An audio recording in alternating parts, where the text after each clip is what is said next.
Computer system and অর্গানাইজেশনের যে বিষয়টা সম্পর্কে আজকে আমরা পড়ব তা হলো নাম্বার সিস্টেম বা সংখ্যা পদ্ধতি। কাকে বলে সংখ্যা পদ্ধতি? সংখ্যা পদ্ধতি হলো সংখ্যা উপস্থাপনের পদ্ধতি, অর্থাৎ সংখ্যা যেভাবে উপস্থাপন করা হয় তাকেই বলা হয় সংখ্যা পদ্ধতি। আমাদের মূলত দুটি সংখ্যা পদ্ধতি আছে, একে একে দেখিনি। একটাকে বলা হয় অস্থানিক সংখ্যা পদ্ধতি। সেটা কি? একটি অস্থানিক সংখ্যা পদ্ধতিতে একটি প্রতীক সংখ্যা এর মান স্থির থাকে এবং সংখ্যার মান তার অবস্থানের উপর নির্ভর করে না। অর্থাৎ এটি এমন একটি সংখ্যা পদ্ধতি যেখানে ডিজিট বা চিহ্ন যেখানেই বসুক না কেন সেই স্থানের ওপর কোনো গুরুত্ব নেই, শুধুমাত্র সেই প্রতীকের যে নিজস্ব মান আছে সেই মানেরই গুরুত্ব আছে। উদাহরণ দেখিনি, রোমান নাম্বার সিস্টেম বা রোমান সংখ্যা পদ্ধতি, এটাকে বলা হয় অস্থানিক সংখ্যা পদ্ধতি। এখানে 1 এর মান 1, 5 এর মান 5, এর মান 10। আমরা যেখানেই নিই না কেন এই সিম্বলগুলোর মান কখনোই চেঞ্জ হয় না বা পরিবর্তন হয় না। এক্স অলওয়েজ 10ই থাকে, ভি অলওয়েজ 5ই থাকে, আই অলওয়েজ 1ই থাকে। বোঝা গেল? বেশ, এবারে আমরা যেটা পড়ব সেটি হলো স্থানিক সংখ্যা পদ্ধতি, অর্থাৎ পজিশনাল নাম্বার সিস্টেম। কাকে বলে দেখিনি? একটি স্থানিক সংখ্যা পদ্ধতিতে একটি সংখ্যার প্রতিটি অঙ্কের মান তার নিজস্ব মানের পাশাপাশি সংখ্যার মধ্যে তার অবস্থানের উপর নির্ভর। প্রতিটি অবস্থান সাধারণত সংখ্যা পদ্ধতির বেসের একটি ঘাতকে বোঝায়। সংখ্যার মোট মান হলো প্রতিটি অঙ্ক এবং তার সংশ্লিষ্ট স্থানিক মানের গুণফলের সমষ্টি। এই পড়াটা আমরা দুটো ভাগে পড়ব। প্রথম থেকে এইটুকু বুঝবো আগে, তারপর এখান থেকে এইটুকু বুঝবো তারপর। একটি স্থানিক সংখ্যা পদ্ধতিতে তার নিজস্ব মান, অর্থাৎ প্রতিটি অঙ্কের নিজস্ব একটা মান আছে, সেই মানের পাশাপাশি তার অবস্থানের ওপরও গুরুত্ব আছে। অর্থাৎ আমি যদি লিখি একটা সংখ্যা 5, কত লিখলাম? এটা 5। এবার 5 এর মান কত? এখন 5 এর মান 50। এবারে 5 এর মান কত?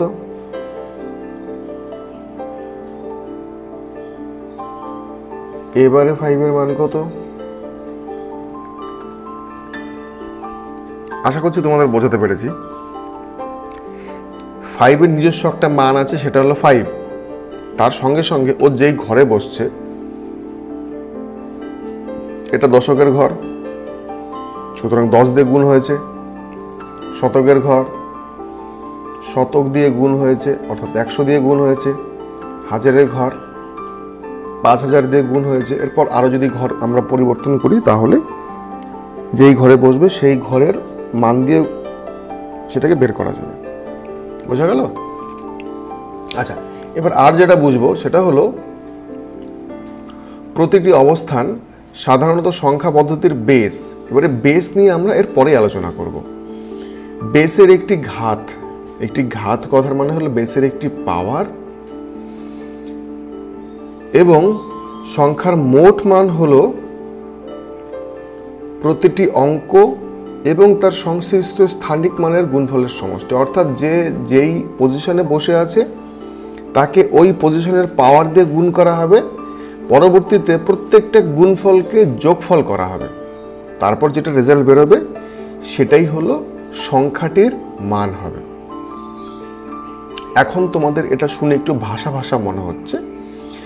আমরা এই পুরো ভিডিওটা শেষ করার পর এটা স্পষ্ট ভাষায় বুঝে যাব, ঠিক আছে? তখন আমরা আবার তোমরা এসে প্রয়োজনে এই পোর্শনটুকু দেখে নেবে, কোনো অসুবিধা হবে না বুঝতে, ঠিক আছে?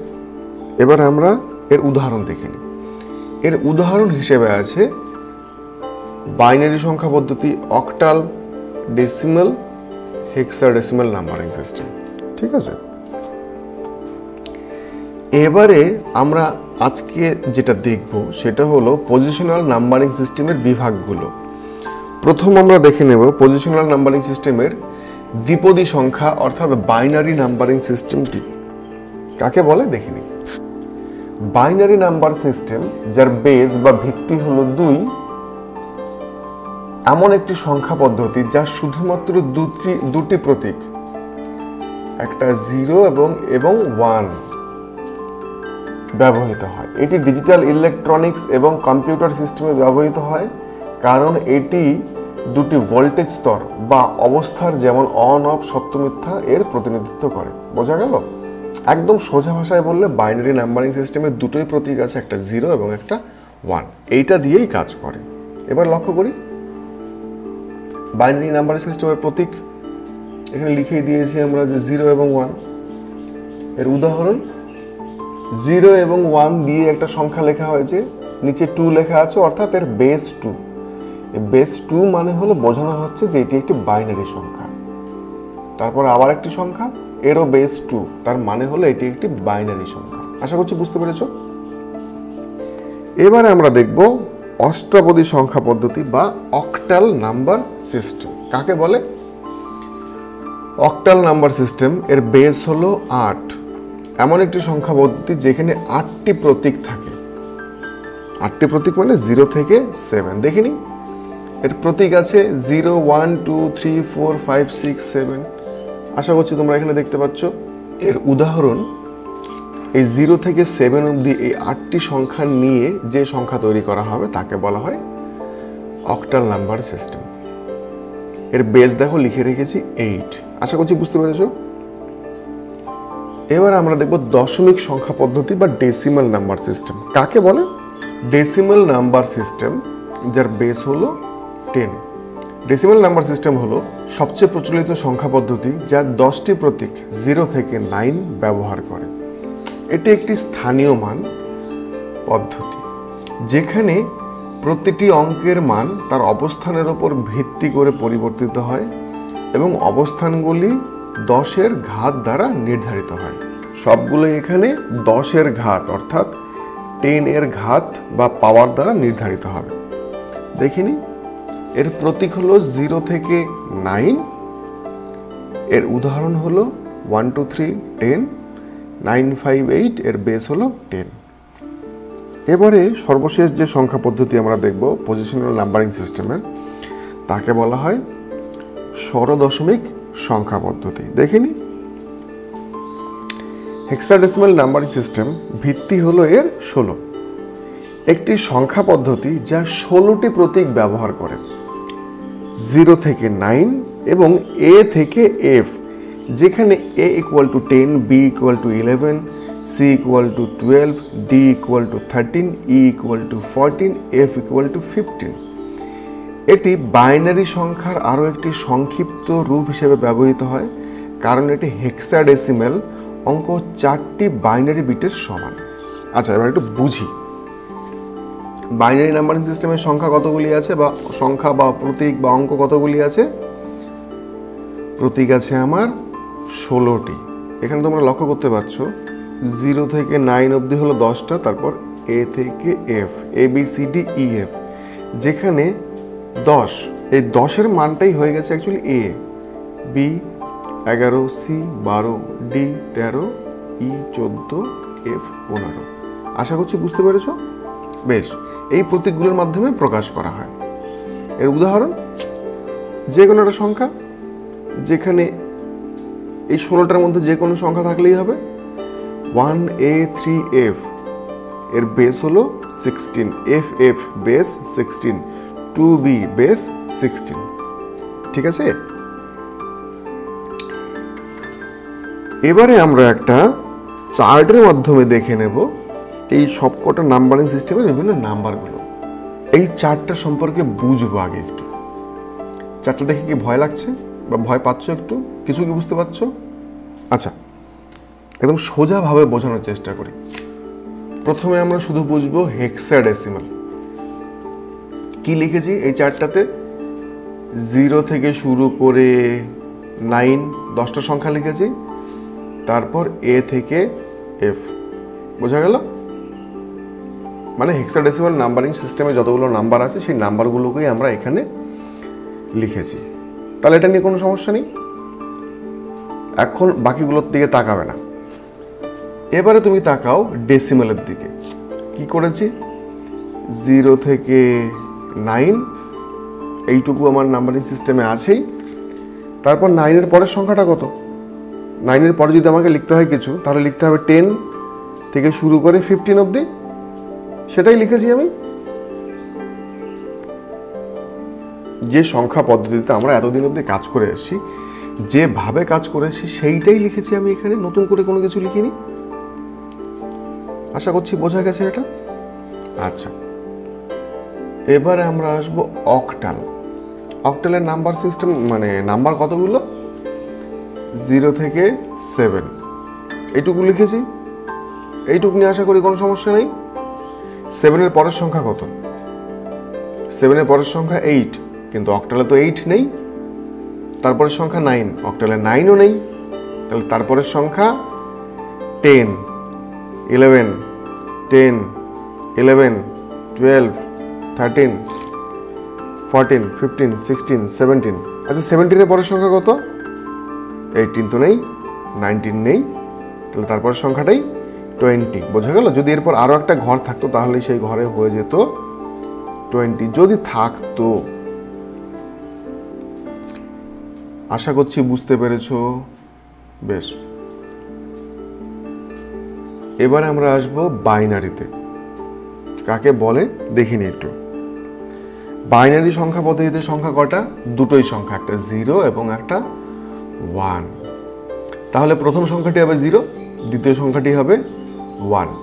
এই অবধি ঠিক আছে। 3 নম্বর সংখ্যাটা 0 এবং 1 দিয়ে তৈরি হবে, 1 0। 4 নম্বর 1 1, তারপরেরটা 1 0 0। এবারে এইভাবে যদি আমি করতে যাই, এই 16 অবধি যেতে যেতে আমার মোটামুটি মাথা খারাপ হয়ে যাবে। মাথা খারাপ না হলেও একটা ভুল ভ্রান্তি হওয়ার সম্ভাবনা খুব বেশি। এই ভুল ভ্রান্তির সম্ভাবনা কমানোর জন্য আমরা যেটা করেছি, এখানে টোটাল সংখ্যা কতগুলো? 16টা। 16টা সংখ্যা ভাগ করেছি 2 দিয়ে, কত হয়? 8। দেখো করেছি 8টা 0, 8টা 1, 4টে 0, 4টে 1, 2 নম্বর ঘর। তারপরেরটায় আবার 4টে 0, আবার 4টা 1। ঠিক আছে? এবার আমি বলছি 3 নম্বর ঘরের কথা। কি আছে এখানে? 2টো 0, 2টো 1, 2টো 0, 2টো 1। আশা করছি পরিষ্কার। 2টো 0, 2টো 1, 2টো 0, 2টো 1। এবং সবশেষের এই ঘরটার দিকে আমরা যদি তাকাই, 0 1, 0 1, 0 1, 0 1, ব্যাস এইভাবে চলে গেছে। ঠিক আছে? এবারে যেটা বোঝার আছে এখান থেকে, এইভাবেই কেন লিখবো আমরা যদি এই প্যাটার্ন মেনটেন না করে লিখি তাহলে অসুবিধা অনেকগুলো। 1 নম্বর অসুবিধা, এত বড় চার্ট করতে আমার সময় অনেক বেশি লাগবে এবং ভুল ভ্রান্তির সম্ভাবনা অনেক বেশি। ঠিক আছে? এবার তোমাদের মনে একটা প্রশ্ন আসছে যে এতটা কি তাহলে আমাকে মনে রাখতে হবে, মুখস্থ করতে হবে, না একদমই করতে হবে না? এরও একটা সোজা বুদ্ধি আছে, আমি শিখিয়ে দিচ্ছি তোমাদের। লক্ষ্য করো, এটাকে আমরা ধরবো 1, এটাকে ধরবো 2, এটাকে ধরবো 4, এটাকে ধরবো 8। এবার কেন 1ই হলো? প্রথম সংখ্যাটাকে, অর্থাৎ ডান দিক থেকে প্রথম সংখ্যাটার মাথায় পাওয়ার বসাবো 2 to the power 0, 2 to the power 1, 2 square, 2 cube. 2 to the power 0 মানে 1, তারপরটা 2, তারপরটা 4, তারপরটা 8। আশা করছি বুঝতে পারছো। এবার এইগুলো এই রকম হবে কখন?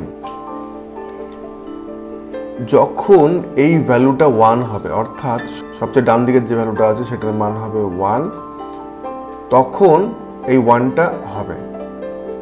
আমরা একটা উদাহরণ দিয়ে দেখি, তাহলে বুঝতে পারবো। চলো এই উদাহরণটাকে নিই। কি আছে ভ্যালু? 0 0 1 1।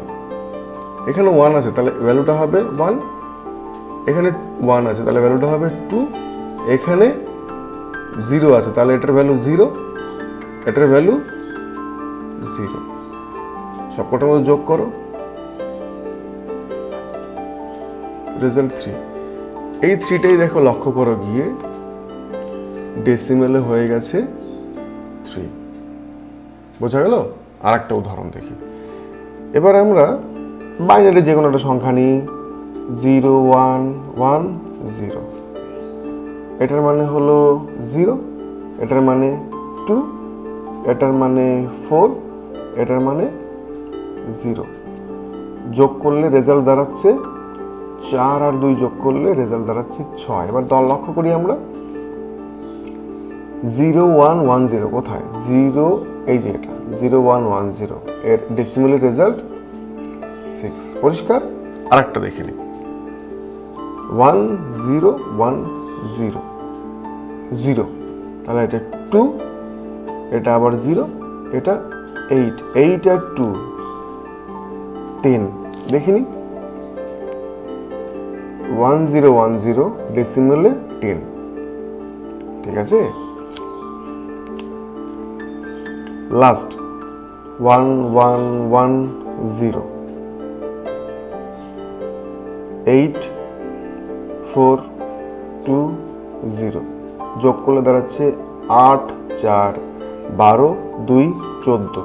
এইভাবে আমরা ডেসিমেল থেকে বাইনারি বা বাইনারিগুলো মনে রাখবো। অর্থাৎ এই চার্টটা আমরা মুখস্থ করার দরকারই নেই, প্রয়োজনই নেই মুখস্থ করার। আমরা এইভাবে যদি বুঝে মনে রাখি, তাহলে আর কোনোদিনই আমাকে মুখস্থ করতে হবে না। আর যদি সত্যি মুখস্থ করতে চাও, তাহলে এটা কোনোদিনই মুখস্থও করতে পারবে না। এবারে আমরা একে একে দেখে নেব এক একটা সংখ্যা পদ্ধতি থেকে অপর আরেক সংখ্যা পদ্ধতিগুলোতে কনভার্সন। প্রথম আমরা দেখব দ্বিপদী থেকে অষ্টাপদী সংখ্যায় রূপান্তর, অর্থাৎ বাইনারি থেকে অক্টাল নাম্বারে কনভার্সন। নিয়ম কি? পূর্ণ সংখ্যা অংশের জন্য বাইনারি সংখ্যাকে ডান দিক থেকে বাঁ দিকে 3টি অঙ্কের ব্লকে ভাগ করতে হবে। প্রয়োজনে সামনে 0 যোগ করতে হবে, 3 অঙ্ক পূরণ করতে হবে। প্রতিটি 3টি বিট গ্রুপকে তার সমতুল্য অক্টাল মানে রূপান্তর করতে হবে। ভগ্নাংশটা আমরা একটু পরে দেখছি, ভগ্নাংশর। এবার আমরা পূর্ণ সংখ্যাটা উদাহরণ দেখি। প্রথম আমাকে একটা অঙ্ক করতে দিয়েছে, এই হলো বাইনারি সংখ্যাটা আছে, তাকে আমাকে করতে হবে অক্টালে। সংখ্যাটা কি? 1 ডান দিক থেকে পড়ছি আমি, 1 0 1 0 1 1। ঠিক আছে? এটা একটা বাইনারি সংখ্যা। নিয়ম কি বলেছে? ডান দিক থেকে বাম দিকে 3টি অঙ্কের ব্লকে ভাগ করতে হবে। আমি করছি,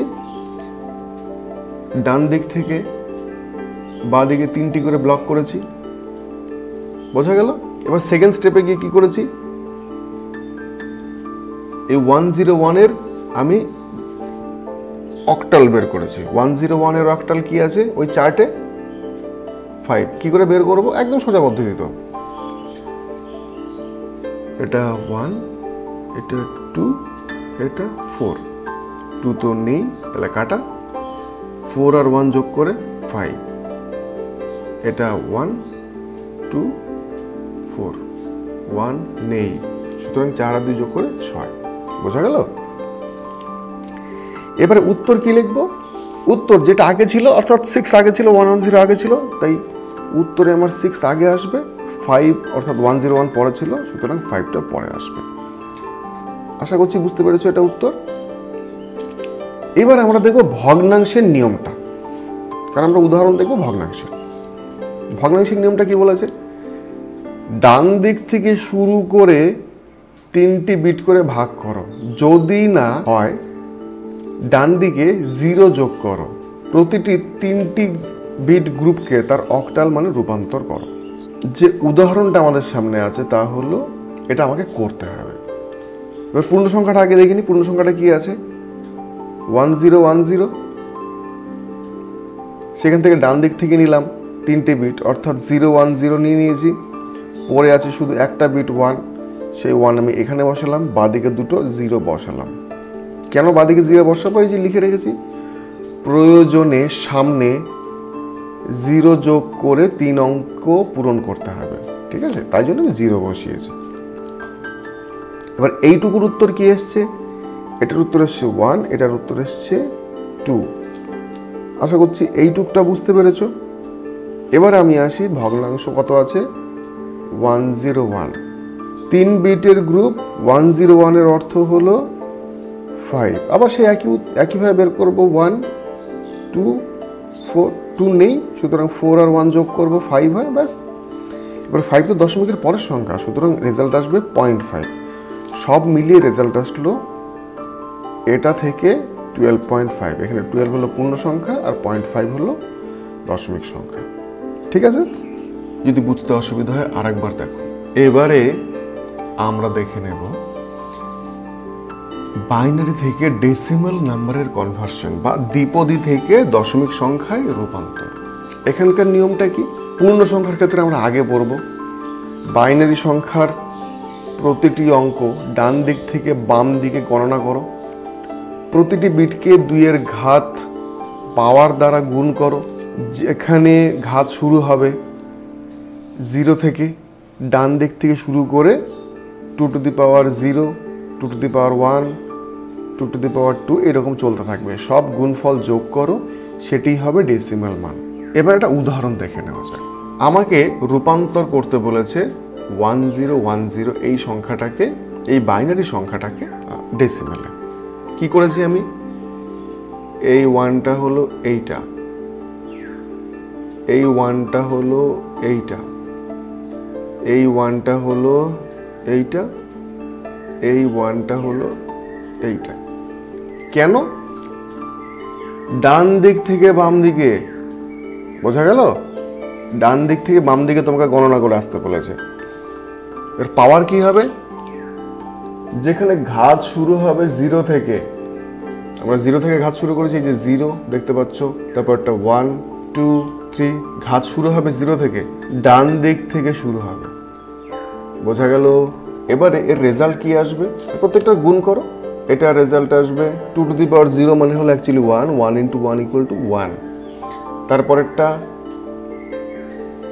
এই, তারপরেরটা এই, তারপরেরটা এই, আলটিমেট রেজাল্ট আসবে 11।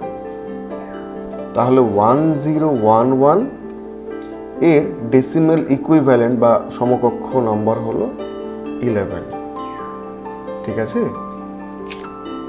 এবার আমরা ভগ্নাংশটা পড়ব। ভগ্নাংশের নিয়মটা পড়ি। প্রতিটি বিটকে 2 এর ঋণাত্মক ঘাত দিয়ে গুণ করতে হবে। বা থেকে শুরু করে পাওয়ারগুলো এইরকম থাকবে। উদাহরণটা দেখিনি, এটা একটা উদাহরণ। প্রথমে আমরা পূর্ণ সংখ্যাটা দেখে নিই। এটা আমরা করে নিয়েছি অলরেডি। 2 টু দি পাওয়ার 0, এটা হলো এটা, 1 হলো এটা, এই 0 হলো এটা, শেষের 1 হলো এটা। পরিষ্কার? তাহলে মানগুলো কি দাঁড়াবে? যে দুটো 0 ছিল, 0 দুটোর মান 0ই আসবে। 1 যেগুলো ছিল এটার মান আসবে 2, আর এটার মান আসবে 8। আলটিমেট রেজাল্ট আসবে 10। এবার আমরা যাব দশমিক অঙ্কটাতে। দশমিক কি আছে? 101। তাহলে এই 1 এর মান কি? এই 1 এর মান 2 টু দি পাওয়ার -1। 0 এর মান কি? 2 টু দি পাওয়ার -2। 1 এর মান কি? 2 টু দি পাওয়ার -3 বা 2 মাইনাস কিউব। এটার ক্যালকুলেশন করলে দাঁড়াচ্ছে 0.5। এটা যেহেতু 0 আছে সুতরাং ক্যালকুলেশনের দরকার নেই। এটার ক্যালকুলেশন করলে দাঁড়াচ্ছে 0.125। এই যোগ করলে দাঁড়াচ্ছে 0.625। তোমরা যদি বলো, আমি একটু, আচ্ছা তোমাদের সুবিধার্থে আমি একটু ক্যালকুলেশনটা করে দিচ্ছি যে এখান থেকে এইটা কি করে আসছে। 1 ইন্টু 2 টু দি পাওয়ার -1 এর মানে হলো 1/2 মানে হলো হাফ। আমি এটাকে ভাগ করব 0.0, 5 দুগুণ 10। পরিষ্কার? এটার হিসেব করছি না, একবার এটার হিসেব করি। অর্থাৎ 1 × 2⁻³ এই হিসেবটা যদি আমি করি, এটা মনে রাখার না সোজা বুদ্ধি আমি তোমাদেরকে বলে দিই। মাইনাসটাকে ছেড়ে দাও, 2³ করো, কত হয়? 2³ মানে হলো 8। মাইনাসের জন্য এই 8 চলে যাবে নিচে, আর যেটা ছিল সেটা ওপরে থেকে যাবে। এবার আশা করছি বুঝতে সুবিধা হলো। ভাগ করি। দশমিকের জন্য 0, 8 অক্ষে 8, 2। দশমিকের জন্য 0, 8 দুগুণ 16, 4। দশমিকের জন্য 0, 5 8 40। আশা করছি বোঝা গেছে। এই যে এই 0.125 কি আমরা এখানে লিখেছি। তো তোমাদের মনে হতে পারে যে স্যার আমি কত দূর করবো, এটা তো চলতেই থাকবে, এমন তো হতেই পারে অনন্তকাল অবধি চলছে। না, এরকম করবো না। তোমরা এটা সাধারণত 3 ঘর অবধি ভাগ করবে, অর্থাৎ 3 ঘর অবধি দশমিকের রেজাল্ট বের করবে, বা পরীক্ষায় যত ঘর অবধি বলা আছে বা উত্তরে যত ঘর অবধি দেওয়া আছে তত ঘর অবধি বের করবে। ঠিক আছে? অনন্তকাল অবধি এটা চালাতে হবে না। এবারে আমরা দেখে নেব 3 নম্বর, অর্থাৎ দ্বিপদী থেকে ষড়দশমিক বা বাইনারি থেকে হেক্সাডেসিমাল নাম্বার কনভার্সন। এর নিয়ম, পূর্ণ সংখ্যাটা আগে দেখব। ডান দিক থেকে বামে, আচ্ছা 4টি বিট করে ভাগ করো। ঠিক আছে? যদি কম হয় বাঁ দিক থেকে 0 করো, মানে 0 যোগ করো। প্রতিটি 4 বিট গ্রুপকে তার হেক্সাডেসিমাল মানে রূপান্তর করো। ঠিক আছে? উদাহরণ দেখি। এই হলো সংখ্যাটা, আমরা এরকে হেক্সাডেসিমাল রূপান্তর করব। 4টে বিটের গ্রুপে ভাগ করি। এটা একটা 4 বিট, এটা একটা 4 বিট। এবার সেকেন্ড স্টেপে আমরা এটাকে করে নেব হেক্সাডেসিমাল রূপান্তর, এটাকেও করব হেক্সাডেসিমাল রূপান্তর। আমি একটু সোজা করে করি, একদম সোজা। 1 2 নেই, লিখব না। 4 8, 4-এর সঙ্গে 8 যোগ করো, 12, 1 13। 13-র হেক্সাডেসিমাল কত হয়? 10 হলো এ, তারপর 11 হলো বি, 12 হলো সি, 13 হলো ডি। ঠিক লিখেছি আমরা। তারপরটা এবার তোমরা করো। এটা 8 4 2, 1 নেই। 8 আর 4 হলো 12, আর 2 14। 14কে বলা হয় ই। ঠিক আছে? এবারে আমরা ভগ্নাংশটা পড়ব। বাম দিক থেকে ডানে 4টি বিট করে ভাগ করো। যদি কম হয় ডান দিকে 0 যোগ করো। প্রতিটি 4 বিট গ্রুপকে তার হেক্সাডেসিমাল মানে রূপান্তর করো। উদাহরণ দেখি। পূর্ণ সংখ্যা, দশমিক সংখ্যা। পূর্ণ সংখ্যাটাকে করে নিয়েছি রূপান্তর, কোনো পরিবর্তন দরকার নেই বলেছে। কেন দরকার নেই? কারণ এখানে আমার কোনো 0 অ্যাড ফ্যাড করতে হয়নি আমাকে এখানে, তাই 1010কে এ করে নিয়েছে। ভগ্নাংশ আছে, 3টি বিট আছে 101, এখানে একটা বিট যোগ করতে হবে আমাকে, সেটাকে বলছি আমি 0। যোগ করে নিলাম, তাহলে আলটিমেটলি এটার রেজাল্ট দাঁড়িয়ে গেল এ। ফাইনাল রেজাল্ট আসলো A.A। আশা করছি বুঝতে পেরেছো। এবারে আমরা দেখব অক্টাল থেকে বাইনারি। নিয়মটা কি? পূর্ণ সংখ্যা এবং ভগ্নাংশকে বলেছে একই নিয়মে করা যাবে। কি নিয়ম? প্রতিটি অক্টাল সংখ্যার অঙ্ককে 3 অঙ্কের সংখ্যায় রূপান্তর করো। সবগুলি বাইনারি গ্রুপ একসাথে বসালে বাইনারি সংখ্যা পাওয়া যাবে। 7 to 5 একটি অক্টাল সংখ্যা, এটাকে করতে হবে বাইনারিতে। 7 একে করে নিচ্ছি, এটা আসলো। 2কে করলাম, এটা আসলো। 5কে করলাম, এটা আসলো। এবার প্রশ্ন স্যার আসলো কি করে? যদি এই 4টা মনে রাখতে পারো তাহলে তো ঠিকই আছে, আর যদি মনে রাখতে না পারো আমি একটু সোজা বুদ্ধি শেখাচ্ছি। 7কে আমাকে লিখতে হবে বাইনারিতে, মানে 1 আর 0তেই লিখতে হবে। বোঝার চেষ্টা করো, এটা হলো 1 2 4, তো 7-এর ক্ষেত্রে 4 অবধি আসবে কারণ 3টেই বিট। আচ্ছা, শেষেরটা যদি আসো তাহলে 0 হবে। বোঝার চেষ্টা করো। 7-এর সবচেয়ে কাছে বড় সংখ্যা কোনটি আছে? 4। সুতরাং 4-এর জায়গায় 1 বসবেই। 4 এর জায়গায় 1 বসে গেল, তাহলে 7 থেকে 4 চলে গেল। এখন কত পড়ে আছে তাহলে? 3। 3 এর সবচেয়ে কাছে বড় সংখ্যা কোনটি আছে? 2। তাহলে 2 এর জায়গায় 1 বসবে, ঠিক আছে। তারপরে বাকি থাকলো 1, তাহলে সুতরাং 1 এর জায়গায় 1 বসবে। এবার আমরা 2টাকে বুঝি। তিনটেই ঘর, 1 2 3, তিনটে ঘরে হয় 0 বসবে না 1 বসবে, এই তো বিষয়। 2, এটার ঘর হলো 4 এর ঘর, এটা 2 এর ঘর, এটা 1 এর ঘর।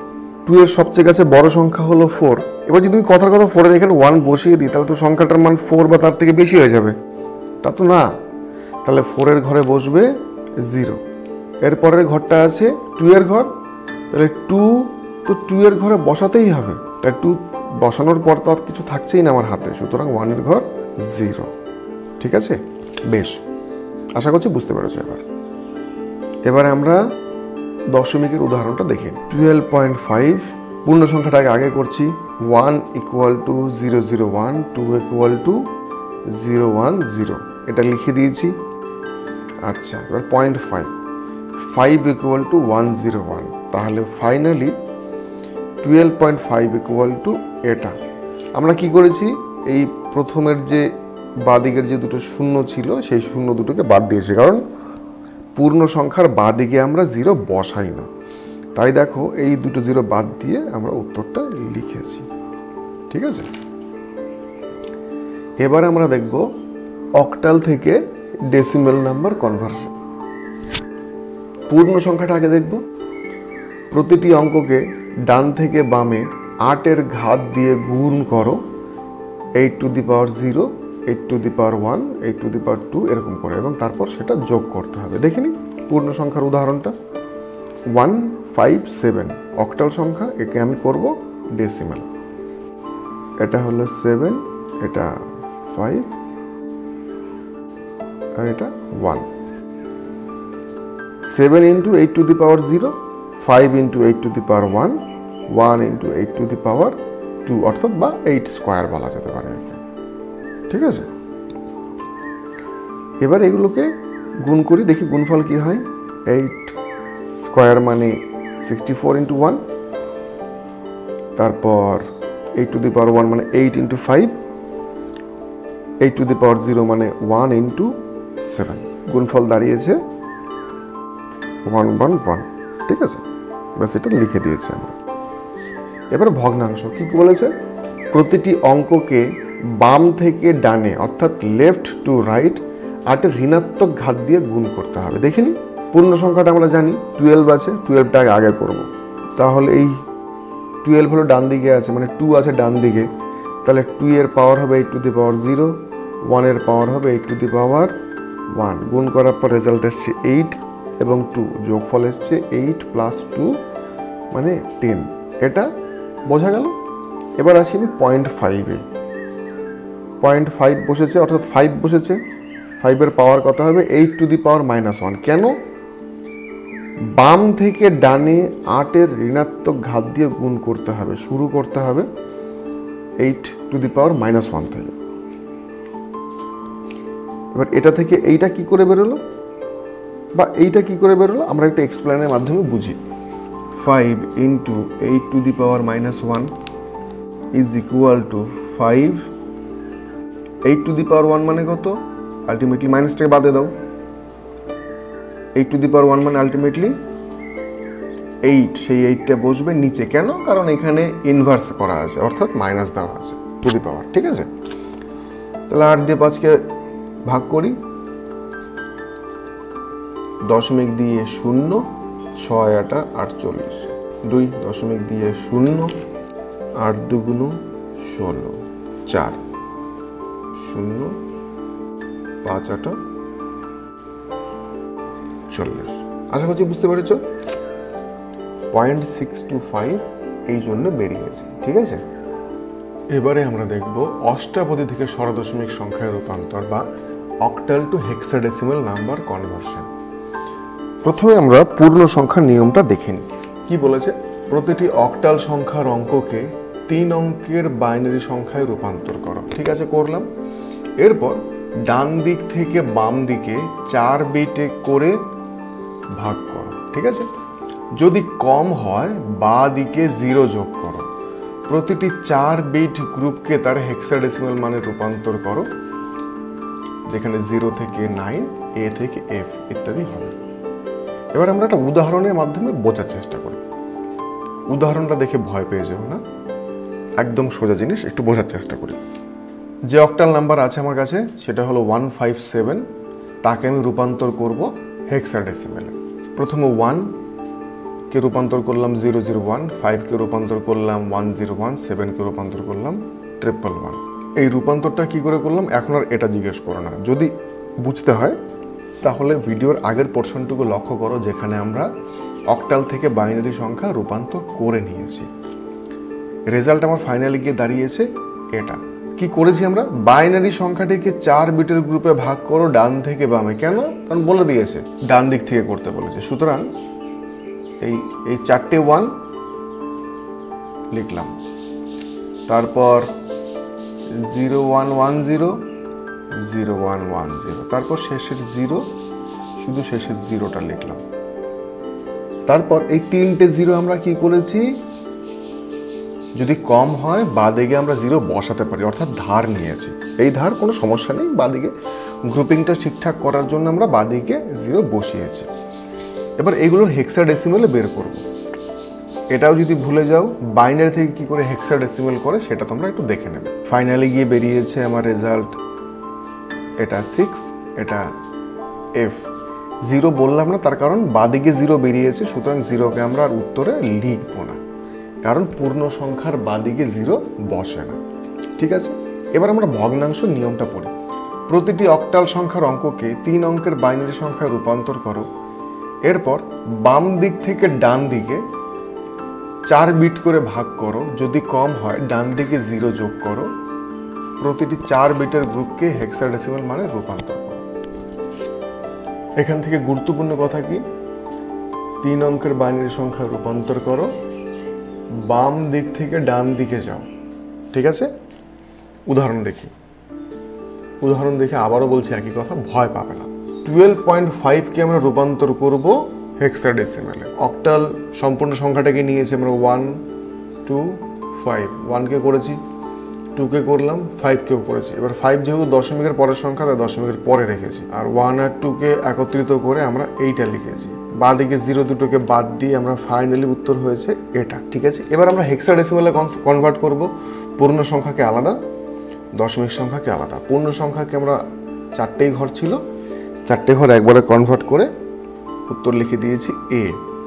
দশমিক সংখ্যাকে 0.101, সুতরাং শেষে একটা 0 বসাতে হবে, তাহলে 1010 করে ফাইনালি রেজাল্টটা গিয়ে দাঁড়ালো A। এর সর্বমোট রেজাল্ট যেটা আসলো, বোঝা গেল? বেশ, এবারে দেখব decimal two binary number conversion বা দশমিক থেকে দ্বিপদী সংখ্যায় রূপান্তর। বুঝে নি। প্রথমে আমরা দেখব পূর্ণ সংখ্যা অঙ্ক। 2 দিয়ে ভাগ করো। আচ্ছা, ভাগফল যতক্ষণ না 0 হয় ততক্ষণ ভাগ করে যাও। ঠিক আছে, প্রত্যেক ধাপের শেষে ভাগশেষ লিখে রাখো। আচ্ছা, ভাগশেষগুলো নিচ থেকে উপরের দিকে নিয়ে গেলে বাইনারি পূর্ণ সংখ্যা হয়। বোঝা গেছে?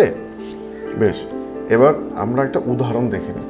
রূপান্তর করো 25 একটা ডেসিমাল সংখ্যা, সেটাকে আমি করব বাইনারিতে। প্রথমে এটা বুঝি, 25কে 2 দিয়ে ভাগ করেছি, ভাগফল কত এসছে? 12, ভাগশেষ 1। সেই ভাগফলকে আবার ভাগ করব, 12কে 2 দিয়ে ভাগ করেছি, ভাগফল 6, ভাগশেষ 0। আবার সেই 6কে 2 দিয়ে ভাগ করেছি, ভাগফল 3, ভাগশেষ 0। আবার সেই 3কে ভাগ করেছি, ভাগফল 1, ভাগশেষ 0। সবশেষে এই ভাগফল যে 1 ছিল, সেই 1কে আমি 2 দিয়ে ভাগ করেছি, ভাগফল 0, ভাগশেষ 1। শেষে গিয়ে আমার যেটা উত্তর বেরোলো সেটা হলো নিচ থেকে ওপরের দিকে নিয়ে যাও, অর্থাৎ নিচ থেকে ওপরের দিকে গুনবো। দেখি কি কি লেখা আছে, 1 1 0 0 1। দেখো তাই লিখেছি আমরা। আশা করছি বুঝতে পেরেছো।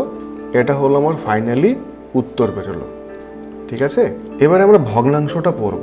ভগ্নাংশ সংখ্যাকে 2 দিয়ে গুণ করো। আচ্ছা, করব।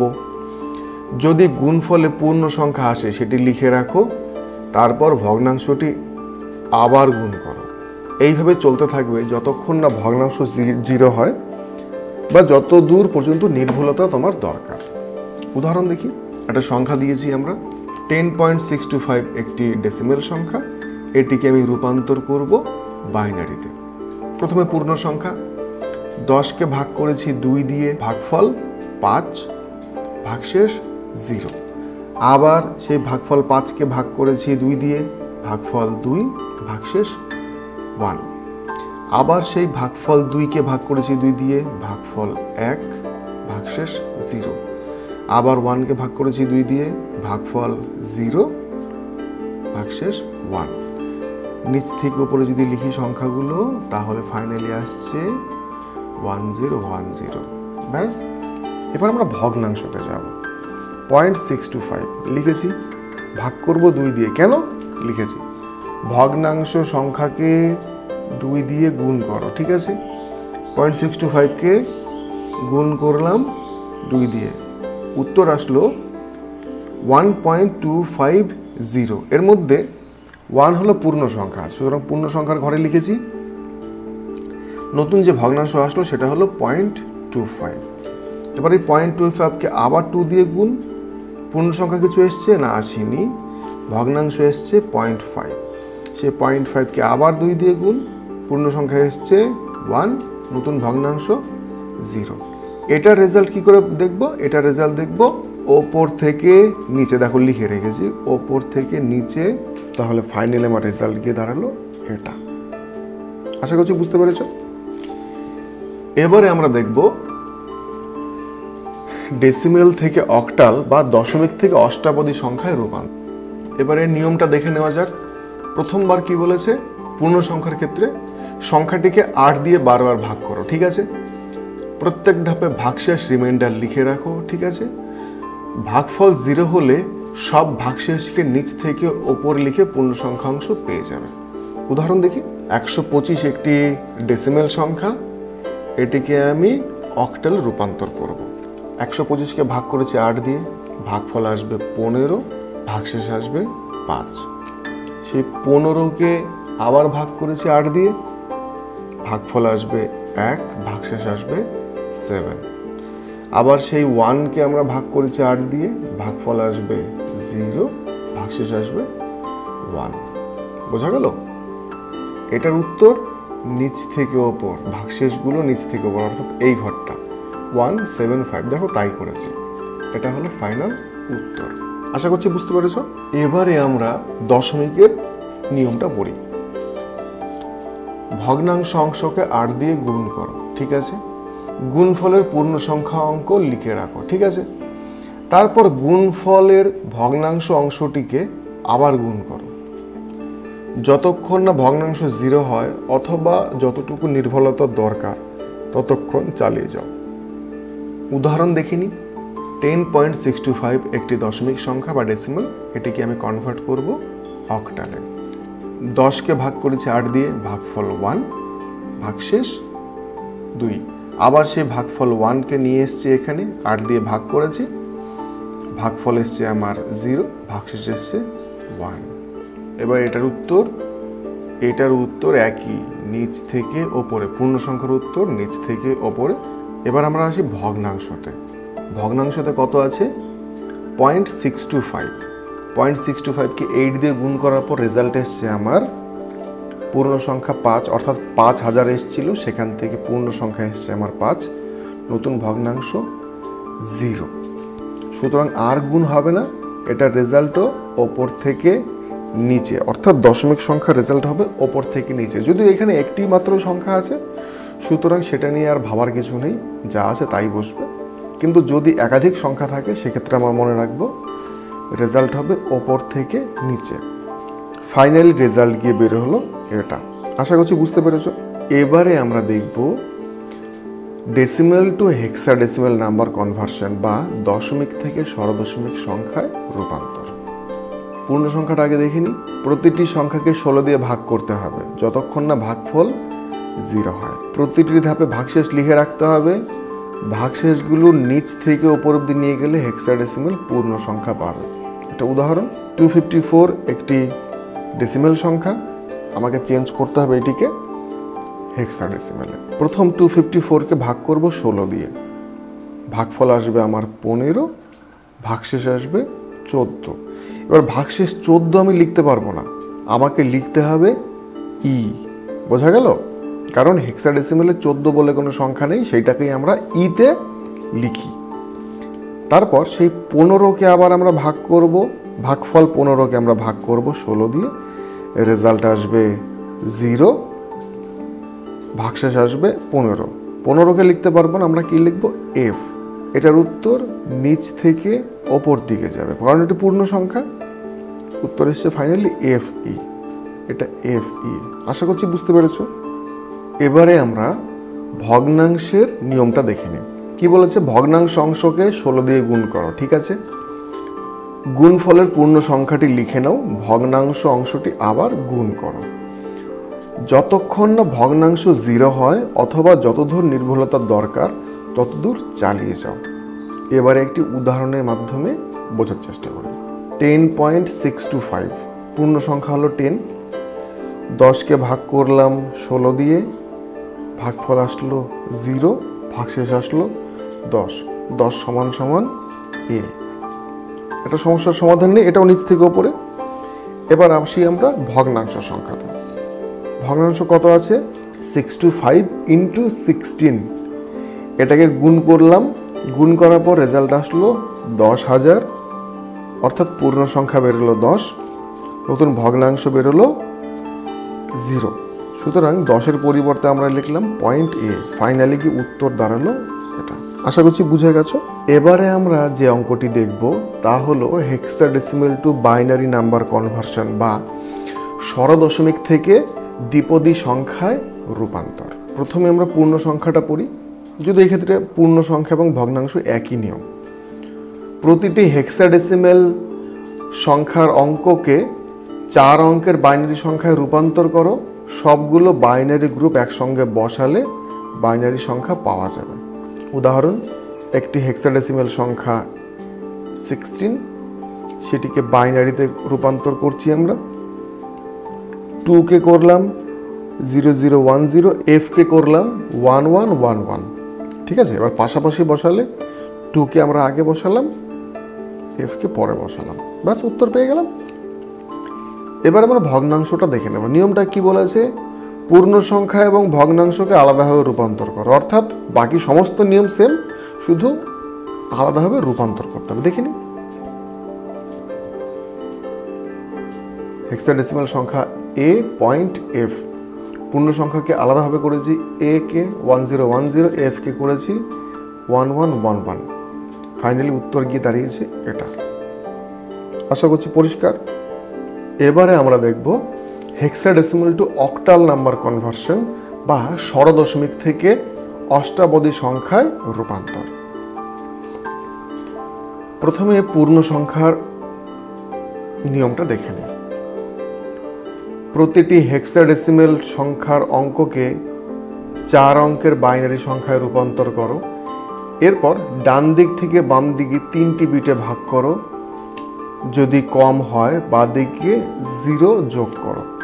প্রতিটি 3 বিটের গ্রুপকে তার অক্টাল মানে রূপান্তর করো। বোঝা গেল? বেশ, উদাহরণ দেখি। 2f একটি হেক্সাডেসিমেল সংখ্যা, এটিকে আমি পরিবর্তন করব অক্টালে। প্রথমে 2, এটা 2, এটা f লিখেছি আমি সমস্ত উত্তরটা। এরপর এটাকে 3 ঘর করব। কোন দিক থেকে? ডান দিক থেকে বলেছে, সুতরাং ডান দিক থেকে 3 ঘর মানে 3টে 1, 3টে 1, 101, 101, 2টো 0, এখানে 2টো 0 লিখলাম, আর একটা 0 কম পড়েছে তাই আমরা ধার করেছি, বা 0 যোগ করতে পারি। ফাইনালি উত্তরটা গিয়ে দাঁড়ালো 000 মানে অক্টালে 0, বাইনারি 101 মানে অক্টালে 5, বাইনারি 111 মানে অক্টালে 7। ফাইনালি গিয়ে উত্তর দাঁড়ালো আমার 57। ঠিক আছে, এবার ভগ্নাংশ অংশের জন্য কি বলেছে নিয়মটা একটু লক্ষ্য করি। প্রতিটি হেক্সাডেসিমেল সংখ্যার অঙ্ককে 4 অঙ্কের বাইনারি সংখ্যায় রূপান্তর করো। এরপর বাম দিক থেকে ডান দিকে 3টি করে বিট ভাগ করো। যদি কম হয় ডান দিকে 0 যোগ করো। প্রতিটি 3 বিট গ্রুপকে অক্টাল মানে রূপান্তর করো। ব্যাস দেখুন, একটি সংখ্যা আছে 2.f, এটি একটি হেক্সাডেসিমাল সংখ্যা, এটাকে আমরা রূপান্তর করব অক্টালে। হেক্সাডেসিমাল সংখ্যাটি 2 কে প্রথমে আমরা পরিবর্তন করছি বা রূপান্তর করছি বাইনারিতে, f কে রূপান্তর করলাম এই, তাহলে ফাইনালি আমার রেজাল্টটা গিয়ে দাঁড়ালো, ঠিক আছে, 0010 যে পূর্ণ সংখ্যাটা আছে সেটাকে আমরা কনভার্ট করব। আমরা কি করেছি, এখান থেকে দুটো জিরোকে বাদ দিয়েছি। কেন? কারণ বাদিকে আছে, পূর্ণ সংখ্যার বাদিকে 0 বসে না, বাকি থাকলো আমার 10। সেই 10কে অক্টাল রূপান্তর করলে আমরা পেয়ে যাচ্ছি 2। আশা করছি বুঝতে পেরেছ। এবারে আমরা যাব ফ্র্যাকশন পার্টে। বাইনারি ফ্র্যাকশন মানে উত্তরটা আছে আমার এখানে 4টে 1, অর্থাৎ 0.1111 লিখেছি আমরা এখানে। এবার কি নিয়ম আছে, বাম দিক থেকে ডান দিকে 3টি বিট করে ভাগ করতে হবে। তাহলে এই হলো 3টে বিট, আবার এই হলো 3টি বিট। এই 3টি বিটকে আমরা লিখেছি এখানে, এই 3টি বিটকে লিখেছি আমরা এখানে, ঠিক আছে। বেশ, এই 3টি 1 মিলে হলো অক্টালে 7, আর 100 এটা হলো অক্টালে 4। তাহলে ফ্র্যাকশনাল পার্টের নাম্বার আসলো বা রেজাল্ট আসলো আমার 0.74। সর্বোপরি রেজাল্ট আসলো আমার এটা। আশা করছি বুঝতে পেরেছো তোমরা। এবারে ফাইনালি আমরা যেটা দেখব তা হলো হেক্সাডেসিমাল থেকে ডেসিমাল নাম্বারে কনভার্সন বা স্বরদশমিক থেকে দশমিক সংখ্যায় রূপান্তর। প্রথমে পূর্ণ সংখ্যার নিয়মটা পড়ে নিই। প্রতিটি হেক্সাডেসিমালকে তার সমতুল্য ডেসিমাল ডিজিটে পরিবর্তন করো। তারপর কি করব, ডান দিক থেকে বামে 16র ঘাত দিয়ে গুণ করো, অর্থাৎ 16 to the power 0, 16 to the power 1, 16 to the power 2 ইত্যাদি করব এবং সর্বশেষে যোগ করব। এবার উদাহরণ দেখে নিই। একটি সংখ্যা আছে 2f, এটি একটি হেক্সাডেসিমাল সংখ্যা, এটিকে আমি রূপান্তর করব দশমিক সংখ্যা বা ডেসিমাল। 2 = 2, f = 15। প্রথমে কি বলেছি আমরা, কেন করলাম এরকম, প্রথমে হেক্সাডেসিমালকে তার সমতুল্য ডেসিমাল ডিজিটে পরিবর্তন করতে বলেছি, তাই আমরা এটা করলাম। তারপর স্টেপ 2তে কি বলেছে, ডান থেকে বামে 16-এর ঘাত দাও। ডান দিক কোনটা, f ডান দিকে আছে, সুতরাং এটার সঙ্গে two the power 16 to the power 0 করে নিলাম, 2 এর সঙ্গে 16 টু দি পাওয়ার 1 করে নিলাম। f মানে 15, 15-এর সঙ্গে 1 গুণ হবে, কারণ 16 টু দি পাওয়ার 0 = 1, 2 এর সঙ্গে 16 টু দি পাওয়ার 1 গুণ হবে, রেজাল্ট আসবে 32। এবারে দুটো যোগ করব, 32 + 15, রেজাল্ট আসলো 47। আশা করছি বুঝতে পেরেছো। এবার দশমিক অংশটা বুঝবো। প্রতিটি অঙ্ককে বাম থেকে ডানে 16-এর ঋণাত্মক ঘাত দিয়ে গুণ করতে হবে। 16 to the power -1, 16 to the power -2, 16 to the power -3 এবং সবশেষে যেটা গুণফল বেরোবে সেটাকে যোগ করতে হবে। কিভাবে করব, বাম দিক থেকে ডান দিকে। উদাহরণ দেখি। প্রথমে 1c.8 একটা হেক্সাডেসিমাল সংখ্যা, এটাকে আমি ডেসিমালে রূপান্তর করব। পূর্ণ সংখ্যা অংশটা দেখি। 1 এবং c কে আমি ডেসিমালে রূপান্তর করলাম 1, আর c মানে হলো 12। এবার প্রতিটি বিট অনুযায়ী আমি ঘাত দেব। 1 কে দিলাম 16 টু দি পাওয়ার 1। কেন? কারণ 1 তো আগের সংখ্যা, তাই এটাতে হবে 16 to the power 1, R c হলো ডান পাশের সংখ্যা, এটাতে বসে 16 টু দি পাওয়ার 0। c মানে অ্যাকচুয়ালি 12, তার মানে ফাইনালি গিয়ে দাঁড়ালো এটা এবং এটা। এর গুণফল হলো 16, এর গুণফল হলো 12। ঠিক আছে, এবার একটা যোগফল নির্ণয় করব। 16 এবং 12 যোগ করে রেজাল্ট আসে 28। এবার আমরা যাব ভগ্নাংশ অংশে। হেক্সাডেসিমাল সংখ্যার প্রতিটি অঙ্ককে তার দশমিক মানে রূপান্তর করলাম। 8 যেটা হেক্সাডেসিমাল 8, সেটা ডেসিমেলে গিয়েও 8ই থাকে, সুতরাং কোনো সমস্যা নেই, একই থাকলো। প্রতিটি বিটের অবস্থান অনুযায়ী 16-এর ঘাত দাও ডান দিক থেকে বাই। 8 ছিল, 8-এর সঙ্গে 16 টু দি পাওয়ার -1, যে 16 আর ওপরে 1, এই ওপরে 1-এর সঙ্গে গুণ হবে 8, তার মানে আলটিমেটলি 8 16 1 2.5 পরিষ্কার উত্তর বেরিয়ে গেছে। এবার ফাইনালি কি উত্তর দাঁড়ালো আমার এটা। আশা করছি বুঝতে পেরেছো। তোমরা হয়তো একটা জিনিস নিয়ে একটু বুঝতে অসুবিধা হচ্ছে বা ভুল করছো, সেটা হলো আমি যখন বলছি 2 to the power 0 equal to 1 বা 8 two the power 0 equal to 1 বা 16 to the power 0 equal to 1, তখন হয়তো তোমরা কনফিউজ হচ্ছ, স্যার 0 পাওয়ার যদি থাকে তাহলে তো 0 হয়, 1 কেন হবে? এটা ক্লাস 10-এ তোমরা পড়েছো। কোনো কিছুর পাওয়ার যদি 0 থাকে আলটিমেটলি সেটা 1। এখন আমরা শুধু এইটুকুই বুঝবো যে কোনো কিছুর পাওয়ার 0 হলে তার মান হয় 1। ঠিক আছে? আশা করছি এই ভিডিওটা খুব ভালো করে বুঝতে পেরেছো। তারপরেও যদি কোথাও কোনো সমস্যা থাকে আমাকে অবশ্যই কমেন্ট করে জানাও। ধন্যবাদ।